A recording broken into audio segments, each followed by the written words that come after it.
எங்களை திரும்பி கூட பார்க்க மாட்டாங்க. இந்த ஜல்லிக்கட்டுன்னு இளைஞர்கள் வந்து மெரினா கடற்கரையில் கூட்டம் அலமோதுனது. அந்த மாதிரி இளைஞர்களுக்கு வந்து எங்களை காப்பாற்றணும். இந்த இளைஞர்களை வளர்க்கறதுக்கு நாங்கள் எவ்வளோ கஷ்டப்பட்டோம். இந்த கிழவங்களை காப்பாற்றுறதுக்கு யாருமே இல்லையா? இந்த விவசாயிகளை காப்பாற்றுறதுக்கு யாருமே இல்லையா? நான் என்ன செய்வேன்?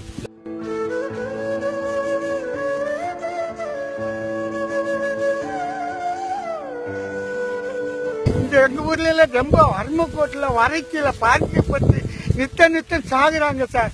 மருந்து குடிச்சு சாருமா அட்டாக் வந்து சாகுறவங்க எத்தனையோ பேர் கஷ்டப்படுறாங்க சார். இந்த மாணவர்கள் எழுச்சினாலதான் இந்த தமிழ்நாட்டுக்கு ஒரு விடிவுகள் ஆகணும். இந்த மத்திய கவர்மெண்டும் மாநில கவர்மெண்டும் எங்களை புறத்தள்ளி தட்டாங்க.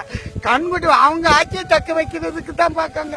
இந்த விவசாயியை காப்பாத்துறதுக்கு ஒருத்தர் நாதே இல்லை சார், நாதே இல்லை. இந்த இளைஞர் சமுதாயம் அனைத்து பெருமக்களும் ஒன்று சேர்ந்து எங்களை வாழ்வாத நாங்க சேத்துல கை வச்சா தான் நீங்க சோத்துல கை வைக்க முடியும். இல்ல நீங்களும் பிடித்தா